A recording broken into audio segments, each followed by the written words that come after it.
Eh, Señor les bendiga, amados hermanos y amigos. Es un gusto llegar hasta ustedes y compartir la palabra de Dios para edificación y bendición de todos y cada uno de vosotros. En esta ocasión vamos a leer en el capítulo 3 de la carta a los Hebreos lo que sigue. Por tanto, hermanos santos, participantes del llamamiento celestial, considerad al apóstol y sumo sacerdote de nuestra profesión, Cristo Jesús, el cual es fiel al que le constituyó, como también lo fue Moisés en toda la casa de Dios. Porque de tanto mayor gloria que Moisés es estimado digno cuanto tiene mayor honra que la casa el que la hizo. Porque toda casa es hecha por alguno, pero el que hizo todas las cosas es Dios. Y Moisés, a la verdad, fue fiel en toda la casa de Dios como siervo, para testimonio de lo que se iba a decir. Pero Cristo, como hijo sobre su casa, la cual casa somos nosotros, si retenemos firme hasta el fin la confianza y el gloriarnos en la esperanza. Aquí viene la comparación entre Moisés y el Hijo. Entonces, el por tanto, con que comienza el capítulo 3, enlaza lo anterior con lo que sigue.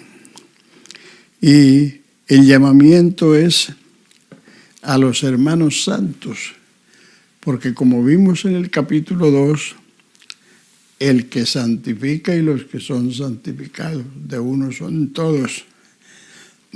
El hecho de haber obedecido el llamado para salir de la selva humana y entrar en el reino de Dios nos constituye santos. Santo es una persona apartada del pecado, apartada del mundo y dedicada a Dios. Ahora, estos hermanos santos somos participantes del llamamiento celestial. Considerad al apóstol y sumo sacerdote de nuestra profesión, Cristo Jesús. Dicen los estudiosos que la palabra considerad viene de la raíz sideral, que así como el astrónomo contempla el cielo para considerar el sistema planetario, el sistema sideral, así nosotros debemos considerar a Jesús. En otra versión y en otra parte de este libro dice: reducid vuestro pensamiento a Cristo. O sea que la mente muchas veces está llena de muchas cosas y el escritor sagrado nos manda a reducir el pensamiento a Cristo, es decir, a contemplar a Cristo para considerar su sacerdocio y su apostolado. Apóstol quiere decir enviado, o sea que él fue apóstol porque él fue enviado. Y como ya vimos en el capítulo 2, es nuestro sumo sacerdote. Y la consideración es que Él es fiel al que le constituyó, como lo fue Moisés en toda la casa de Dios. En el Salmo 110 está el juramento, dice: tú eres sacerdote para siempre, según el orden de Melquisedec. De Melquisedec se habla en 3 partes de la Biblia. Génesis 14, donde Melquisedec aparece a Abraham cuando volvía de derrotar los reyes y rescatar a Lot y todos sus bienes.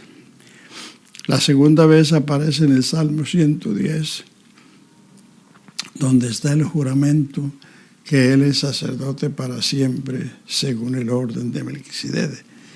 Y a partir del capítulo 5, 6 y 7 de este libro, está explicando quién es, quién fue y quién es Melquisedec. Entonces Jesucristo es fiel como lo fue Moisés en la casa de Dios, porque de tanto mayor gloria que Moisés es estimado digno cuanto tiene mayor honra que la casa el que la hizo. Porque toda casa es hecha por alguno, pero el que hizo todas las cosas es Dios. Y Moisés a la verdad fue fiel en toda la casa de Dios, como siervo para testimonio de lo que se iba a decir. Pero Cristo como hijo sobre su casa, la cual casa somos nosotros, si retenemos firme hasta el fin la confianza y el gloriarnos en la esperanza. Jesucristo es el hacedor y el dueño de la casa. Recuerden lo que dice 1 Timoteo 3, 14 y 15. Esto te escribo con la esperanza de ir pronto a verte, y si no fuere tan pronto, para que sepas cómo debes conducirte en la casa de Dios, que es la iglesia del Dios vivo, columna y apoyo de la verdad. La casa de Dios hoy es la iglesia. En el pasado fue el tabernáculo en el desierto y después el templo de Salomón, en el que Dios puso su nombre y en el que Dios prometió que si orasen en esa casa o hacia esa casa, Dios oiría en los cielos, perdonaría sus pecados y sanaría su tierra. Esa casa pasó a la historia. Cuando el Señor Jesús habló con la samaritana, cuando el Señor le dijo, el que bebiere de este agua volverá a tener sed, mas el que bebiere del agua que yo le daré para siempre no tendrá sed, porque el agua que yo le daré será en él una fuente que salte para vida eterna. Entonces la mujer dijo, Señor, dame de esa agua para que yo no tenga sed ni venga aquí a sacarla. Entonces Jesús le dijo, bueno, ven, llama a tu marido y ven acá. Ahí vemos el capítulo 4 de Juan, es un modelo clásico de evangelismo. Jesús comenzó ofreciéndole el agua de la vida. Y cuando ella quiso tomar el agua de la vida, entonces el Señor le preguntó por su vida, su situación, llama a tu marido. Cuando Jesús le dijo, 5 maridos has tenido y el que ahora tiene no es tu marido. Entonces ella cambió de pensamiento y dijo, me parece que tú eres profeta. Y con ese criterio le preguntó sobre la adoración. Nuestros padres adoraron en este monte y vosotros decís que es en Jerusalén el lugar donde es necesario adorar. En otras palabras, le estaba preguntando, ¿quién está en lo cierto? ¿Los samaritanos o los judíos? Entonces Jesús le respondió, mujer, créeme, que la hora viene y ahora es, ya había llegado, cuando ni en este monte ni en Jerusalén adoraréis al Padre. Vosotros adoráis lo que no sabéis, nosotros adoramos lo que sabemos, porque la salvación viene de los judíos. Dios es espíritu y los que le adoran en espíritu y en verdad es necesario que adoren. En otras palabras, Jesús le estaba diciendo que ese templo iba a pasar a la historia para dar lugar a otro templo que es la iglesia de Dios. Ese templo fue destruido 37 años después que Jesús dijo estas palabras y entonces, porque ya en ese tiempo ya existía la iglesia. La iglesia nació el día de Pentecostés. El Espíritu Santo vino sobre los primeros 120. Desde entonces, el Espíritu Santo está en la iglesia. Y lo que hay que hacer es recibirlo, porque ya vino y la iglesia es la casa de Dios. Cuando el pastor en el templo dice, bienvenidos a la casa de Dios, no solo se está refiriendo al edificio, principalmente se está refiriendo a la familia, al pueblo, porque la casa de Dios no es el edificio, sino el pueblo de Dios. Y cuando el pueblo de Dios se congrega, es cuando la casa de Dios está congregada.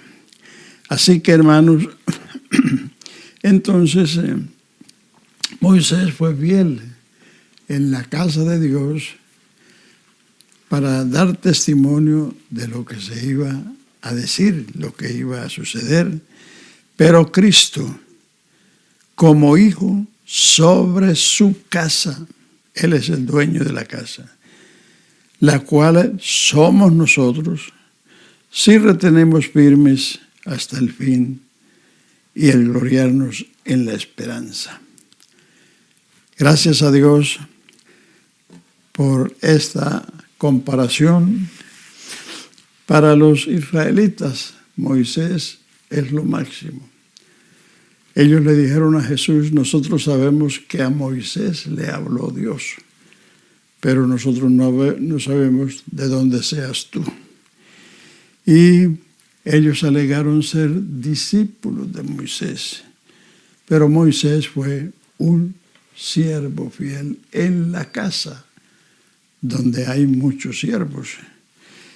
Pero Jesús es el autor de la casa. Él es el fundamento. Él es el arquitecto y constructor. Y Él es la cabeza, porque la iglesia es una familia y esta familia tiene una cabeza que se llama Jesucristo. Así que estas cosas fueron escritas a los hebreos precisamente para que ellos hicieran diferencia entre lo que fue la antigua dispensación, el antiguo pacto, en que Moisés fue el instrumento que Dios usó para dar la ley y para guiar al pueblo y enseñarles las leyes del reino. Pero Jesucristo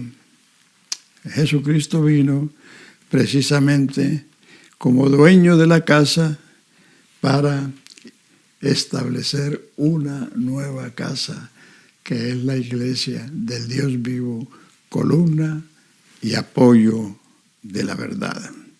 El mismo Moisés en el capítulo 18 de Deuteronomio dijo, profeta os levantará Jehová como a mí, y el que no oyere a ese profeta será cortado de su pueblo.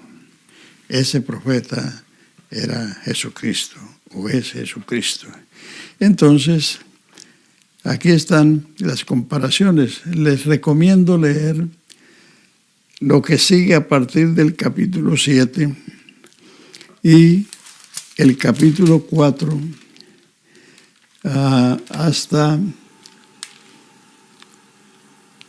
hasta el verso 13. Capítulo 3, verso 7, hasta el final, capítulo 4, hasta el verso 13, donde se dan los 4 reposos que ha establecido Dios a lo largo de toda la historia, para que podamos entender lo que es el sábado, lo que es el reposo. Aquí se habla de 4 reposos: el reposo de Dios, el reposo de la ley, el reposo de la tierra prometida y el reposo cristiano. Si usted lee con atención, se dará cuenta que el reposo es un estado al que se entra, el que se goza, se vive, se disfruta y se comparte.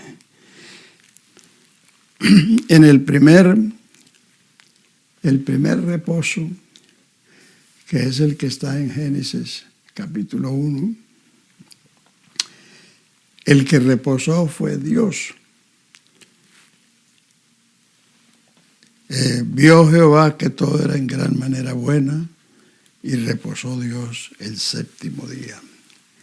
En todo el libro de Génesis, que son 2500 años de historia, no se registra ni que Adán, ni que Enoc, ni que Noé, ni que Abraham, ni que Isaac, ni que Jacob guardasen ningún día.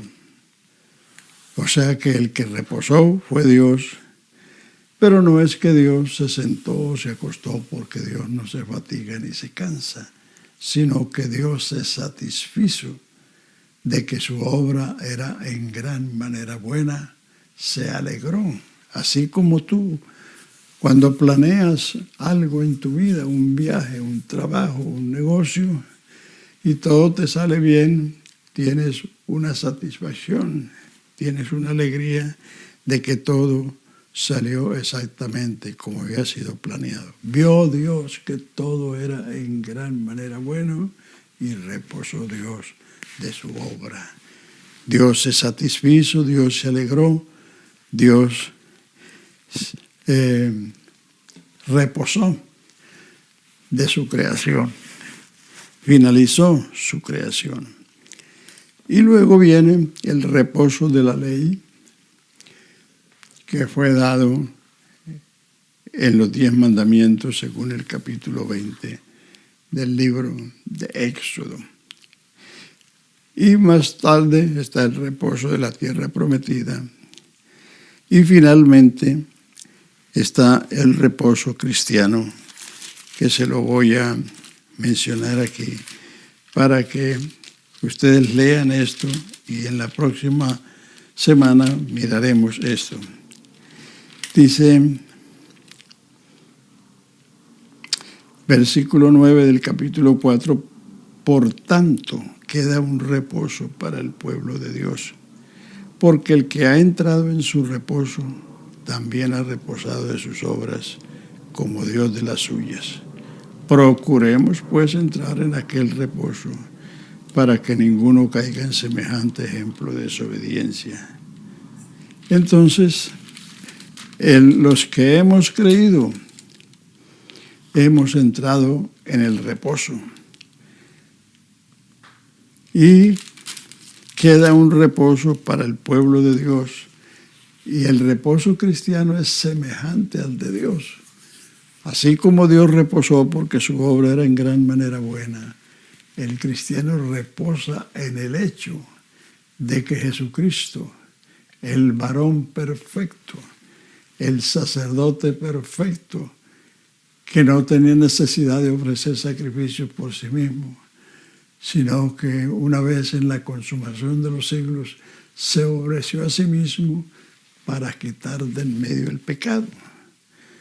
Y de la manera que está establecido que el hombre muera una vez y después del juicio, así también Cristo fue ofrecido una sola vez para agotar los pecados. En esa obra es que descansa el cristiano. Lo que él hizo satisfizo la ley de Dios y suplió la necesidad del pecador. Así que lea eso varias veces hasta que entienda la explicación que el escritor de los hebreos le hace a su propio pueblo, mostrándoles qué es el reposo y que hay que procurar entrar en ese reposo, así que es un estado. Y que el que ha entrado en este reposo ha reposado de sus obras como Dios de las suyas. Dios les bendiga y les guarde y procuren